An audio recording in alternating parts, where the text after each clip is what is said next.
Information ನಮ್ಮ sir ಹೇಳ್ತಾರೆ, ಬನ್ನಿ ಕೇಳೋಣ.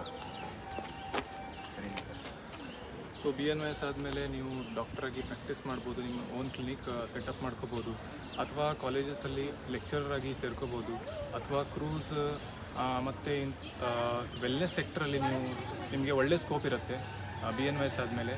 ಅದು ಬಿಟ್ಟರೆ ನೀವು ಯೋಗ ಸ್ಟುಡಿಯೋ ಅಂಥದ್ದೆಲ್ಲ ಏನಾದರೂ ಸ್ಟಾರ್ಟ್ ಮಾಡ್ಬೋದು. So there are various routes that you can choose after BNYS. It is not just limited to clinical aspect. You can go into wellness and cruise and other aspects also. Thank you, sir. One more thing is that in each district we know that we have ಜಿಲ್ಲಾ ಆಸ್ಪತ್ರೆ, government ಜಿಲ್ಲಾ ಆಸ್ಪತ್ರೆ ಎಲ್ರಿಗೂ ಗೊತ್ತಿರ್ತದೆ, ಸರ್ಕಾರಿ ಜಿಲ್ಲಾ ಆಸ್ಪತ್ರೆ. So ಪ್ರತಿ ಜಿಲ್ಲಾ ಆಸ್ಪತ್ರೆಯಲ್ಲಿ ನ್ಯಾಚುರೋಪತಿಗೆ, ಪ್ರಕೃತಿ ಚಿಕಿತ್ಸೆ ಮತ್ತು ಯೋಗ ವೈದ್ಯರಿಗೆ ಅಂತ ಒಂದು ವೇಕೆನ್ಸಿ ಫಿಕ್ಸ್ ಆಗಿ ಪ್ರತಿ ಜಿಲ್ಲೆಯಲ್ಲಿ, ಪ್ರತಿ ಜಿಲ್ಲಾ ಆಸ್ಪತ್ರೆಯಲ್ಲಿ ನಮ್ಮ ಕರ್ನಾಟಕದಲ್ಲಿದೆ. ಇದೇ ರೀತಿಯಾಗಿ ಬೇರೆ ಬೇರೆ ಸ್ಟೇಟಲ್ಲೂ ಇದೆ. ಸೊ ಇದು ಮೇನಾಗಿ ಸ್ಟೇಟ್ ವೈಸ್ ವೇಕೆನ್ಸೀಸು ಅಥವಾ ಸ್ಟೇಟ್ ವೈಸ್ ನಾವು ಹೇಗೆ ಆ ಜಾಬ್ ಅಪಾರ್ಚುನಿಟೀಸ್ನ ತೊಗೊಳ್ಬೋದು. ಇದು ಬಿಟ್ಟು ನಮ್ಮದೇ ಆದಂಥ ಸ್ವಂತ ಹಾಸ್ಪಿಟಲ್ನ ನಾವು NABH ಅಕ್ರಿಡೇಷನ್ನ ತೊಗೊಂಡ್ಬಿಟ್ಟು ಸ್ವಂತ ಹಾಸ್ಪಿಟಲ್ನ ಓಪನ್ ಮಾಡ್ಬೋದು, ಕ್ಲಿನಿಕ್ಸ್ ಎಲ್ಲ ಹಾಕ್ಬೋದು. ಇದು ಬಿಟ್ಟು ವೆಲ್ನೆಸ್ ಸೆಂಟರ್ಸ್ಗಳೇ ರನ್ ಆಗ್ತದೆ. ಸೊ ವೆಲ್ನೆಸ್ ಸೆಂಟರ್ ಅಂತ ನಾವು ಓಪನ್ ಮಾಡಿ ಡಿಫ್ರೆಂಟ್ ಸೆಟಪ್ಸ್, ಜಿಮ್ ಇರ್ಬೋದು, ಅಥವಾ ಜುಂಬಾ ಇರ್ಬೋದು, ಅಥವಾ ಫಿಸಿಯೋಥೆರಪಿ ಇರ್ಬೋದು, ಅಕ್ಯುಪಂಚರ್ ಇರ್ಬೋದು, ಮಸಾಜ್ ಥೆರಪಿ ಇರ್ಬೋದು, ಅಥವಾ ಹೈಡ್ರೋಥೆರಪಿ ಇರ್ಬೋದು, ಮಡ್ ಥೆರಪಿ ಇರ್ಬೋದು, ಮ್ಯಾಗ್ನೆಟೋಥೆರಪಿ ಇರ್ಬೋದು, ಕಲರ್ ಥೆರಪಿ ಇರ್ಬೋದು.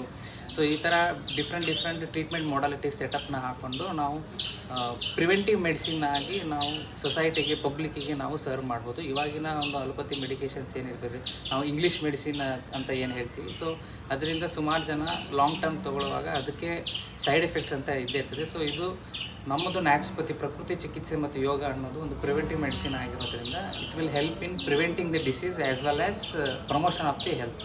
So this will help in mainly help in preventing diseases. ಇದಷ್ಟೇ ಅಲ್ಲದೆ ಅಪಾರ್ಚುನಿಟೀಸ್ ಬಂದುಬಿಟ್ಟು ನಾವು ಅಬ್ರಾಡ್ಗೆಲ್ಲ ಹೋಗ್ಬೋದು. ಸೊ ಫಾರಿನಲ್ಲಿ ಸುಮಾರು ಅಪಾರ್ಚುನಿಟೀಸ್ ಇದೆ. ನಾವು ಪಾಸ್ಪೋರ್ಟ್ ಎಲ್ಲ ಮಾಡಿಕೊಂಡು ಅದಕ್ಕೆ ಬೇಕಾದಂಥ ಕ್ಲಾರಿಫಿಕೇಷನ್ಸ್ ಎಲ್ಲ, ಡಾಕ್ಯುಮೆಂಟ್ ಕ್ಲಾರಿಫಿಕೇಷನ್ಸ್ ಎಲ್ಲ ತೊಗೊಂಡು ಫಾರಿನ್ಗೆ ಹೋಗಿ ಕೂಡ ಪ್ರಾಕ್ಟೀಸ್ ಮಾಡ್ಬೋದು. ಮೇಯ್ನಾಗಿ ಅಕ್ಯುಪಂಚರಿಸ್ಟ್ ಅಥವಾ ಅಕ್ಯುಪಂಚರ್ ಪ್ರಾಕ್ಟೀಸ್ ಮಾಡಲಿಕ್ಕೆ, ಯೋಗಕ್ಕೆಲ್ಲ ನಾವು ಫಾರಿನ್ಗೆಲ್ಲ ತೊಗೊಳ್ತಾರೆ. ಇದು ಬಿಟ್ಟು ಇನ್ನೂ ಅಪಾರ್ಚುನಿಟೀಸ್ ಇರ್ಬೋದು. ಕೆಲವೊಂದು ಕಡೆ ಎಲ್ಲ ನಾವು ಆಯುಷ್ ಆಫೀಸರ್ ಅಂತಾಗಿ ಕೆಲವೊಂದು ವೇಕೆನ್ಸಿ ಬಿಡ್ತಾರೆ, ಸೆಂಟ್ರಲ್ ಗೌರ್ಮೆಂಟ್ ಇರ್ಬೋದು, ಸ್ಟೇಟ್ ಗೌರ್ಮೆಂಟ್ ಇರ್ಬೋದು. ಅಲ್ಲಿ ನಮ್ಮದು ಒಳ್ಳೆ ಕ್ವಾಲಿಫಿಕೇಷನ್ ಜೊತೆಗೆ, ಒಳ್ಳೆ ಎಕ್ಸ್ಪೀರಿಯೆನ್ಸ್ ಜೊತೆಗೆ, ನಾವು ಆಯುಷ್ ಫೀಲ್ಡಲ್ಲಿ ಕೆಲಸ ಮಾಡಿದರೆ ನಮಗೆ ಆ ಜಾಬ್, ನಮ್ಮ ಎಕ್ಸ್ಪೀರಿಯೆನ್ಸು ಅಥವಾ ನಮ್ಮ ಒಂದು ಯೋಗ್ಯತೆ ಮೇಲೆ ನಮಗೆ ಆ ಥರದ ಒಂದು ವೇಕೆನ್ಸೀಸು ಅಥವಾ ಜಾಬ್ಸ್ ಏನಿದೆ ನಮಗೆ ಸಿಗುತ್ತೆ. Physician. So my course is about BNYS, Bachelor of Naturopathy and Yogic Sciences. The government body comes under this is Ministry of Ayush and Government of India, where in Ayush, A stands for Ayurveda, Y stands for Yoga and Naturopathy, U stands for Unani, S stands for Siddha, H stands for Homeopathy. So most of the people are not aware that Yoga and Naturopathy is a part of Ayush. Ministry of here it comes under Ministry of Ayush and Government of India. So when we talk about the opportunities of job or how we can get employment after finishing the BNYS course is about, we can go to the cruise, where 6 months you can be in the cruise, and after 6 months you'll be having gap and all. After that you can be a lecturer in the BNYS naturopathy colleges all over the Karnataka, all over the India.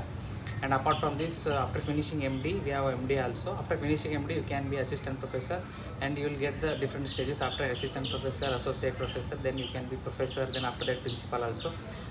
Apart from this, we have central government body called as Central Council of Medical Research in Yoga and Naturopathy, where we can join as a medical officer also. This is one of the central government job. And when it comes to state government jobs, we have so many opportunities from the state government also, where we will be getting Ayush vacancies, where they will be specifically mentioning that they want, for example, if you take Karnataka, they will be mentioning they need Prakriti Chikitse ಮತ್ತು ಯೋಗ ವೈದ್ಯ ತಜ್ಞರು ಬೇಕಾಗಿದ್ದಾರೆ. So there will be vacancies like this in Karnataka state government also. It will be all over the Karnataka in different districts we have. And you all might be wondering, what can I do after my graduation in BNYS?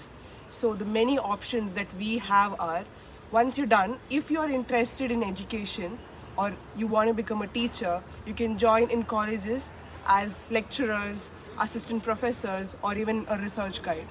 One's interested to pursue their profession in research can also become research professionals. Then if you are one who wants to start your own company, you can start wellness clinic, detox centers, various resorts. Then you can also start your own brands, that is health brands, nutrition brands. And if you're someone who likes to consult people, you can start your own online consultations. You can consult patients. You can have one-to-one consultations with them. You can also start your own clinics. Okay, to add on to whatever she said, now many of us will be interesting to know what you want to do and which therapy is going to work for which disease and everything. So if you're someone who is very curious to know what this is and what can be given, you can do your own researches, as our universities, our Joint University will provide grants for the students who are really interested in that, and you can pursue your future who are as a research fellowship person, as a senior researcher. And you can also open your own yoga studios where you help people in holistic healing. Naturopathy as a modality is not just treating people just with diet or just yoga or just therapy. It is involving everything, not just from an outer aspect, but yeah, most probably even through the mental aspect also.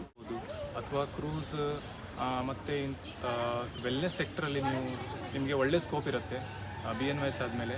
ಅದು ಬಿಟ್ಟರೆ ನೀವು ಯೋಗ studio ಅಂಥದ್ದೆಲ್ಲ ಏನಾದರೂ start ಮಾಡ್ಬೋದು. So there are various routes that you can choose after BNYS. It is not just limited to clinical aspect. You can go into wellness and cruise and other aspects also. Thank you sir. So ನ್ಯಾಚುರೋಪತಿಯಲ್ಲಿ ನಾವು ತುಂಬ subjects ಕಲಿಯೋದ್ರಿಂದ wide range of scope ಇದೆ. ಈಗ ನೋಡೋದಾದರೆ acupuncture ಅಂತ ನಾವು ಕಲಿಯೋದ್ರಿಂದ ಅಕ್ಯುಪಂಚರ್ ನಾವು ಕ್ರೂಸ್ ಶಿಪ್ಪಿಗೆ ನಾವು ಅಕ್ಯುಪಂಚರಲ್ಲಿ ಎಂಟರ್ ಆಗ್ಬೋದು. ಇಲ್ಲ ಅಂತ ಹೇಳಿದ್ರೆ ನಾವು ಗೌರ್ಮೆಂಟ್ ಸೆಕ್ಟರ್ ನೋಡಿದ್ರೆ ಸೆಂಟ್ರಲ್ ಗೌರ್ಮೆಂಟ್ ಸ್ಕೀಮ್ ಅಂಡಲ್ಲಿ ಕೆಲವೊಂದಿಷ್ಟು ಜಾಬ್ ಆಪರ್ಚುನಿಟೀಸ್ ಇದೆ. ಸ್ಟೇಟ್ ಗೌರ್ಮೆಂಟಲ್ಲಿ ಕೂಡ ನಮಗೆ ಜಾಬ್ ಆಪರ್ಚುನಿಟೀಸ್ ಜಾಸ್ತಿ ಇದೆ. ಆಯುಷ್ ವಿಂಗ್ ಅಂತ ಸಪ್ರೇಟ್ ವಿಂಗನ್ನು ಇವಾಗ ಎಸ್ಟಾಬ್ಲಿಷ್ ಮಾಡ್ತಾ ಇದ್ದಾರೆ. ಅದರಲ್ಲಿ ನ್ಯಾಚುರೋಪತಿ ಡಾಕ್ಟರ್ಸನ್ನು ಎಲ್ಲ ಮ್ಯಾಂಡೇಟ್ರಿಯಾಗಿ ಹಾಕ್ತಾ ಇದ್ದಾರೆ ಎಲ್ಲ ಆಯುಷ್ ವಿಂಗ್ಗಳದ್ದು. ಅದ್ರ ಜೊತೆಗೆ ಪ್ರೈವೇಟ್ ಸೆಕ್ಟ್ರಲ್ಲಿ ನೋಡಿದ್ರೆ ಪ್ರೈವೇಟ್ ಹಾಸ್ಪಿಟಲ್ಸು ವೆಲ್ನೆಸ್ ಸೆಂಟ್ರಲ್ಲಿ ಆಪರ್ಚುನಿಟೀಸ್ ಇದೆ. ನಿಮ್ಮದೇ ಓನ್ ಕ್ಲಿನಿಕ್ ಮಾಡ್ಕೊಳ್ಬೋದು ಅಥವಾ ಹಾಸ್ಪಿಟಲು IP ಸೆಟಪನ್ನು ಕೂಡ ಮಾಡ್ಕೊಳ್ಬೋದು. ಇಂಟಿಗ್ರೇಟೆಡ್ ಅಪ್ರೋಚನ್ನು ಕೂಡ ಕೊಡ್ಬೋದು along with other system of medicine.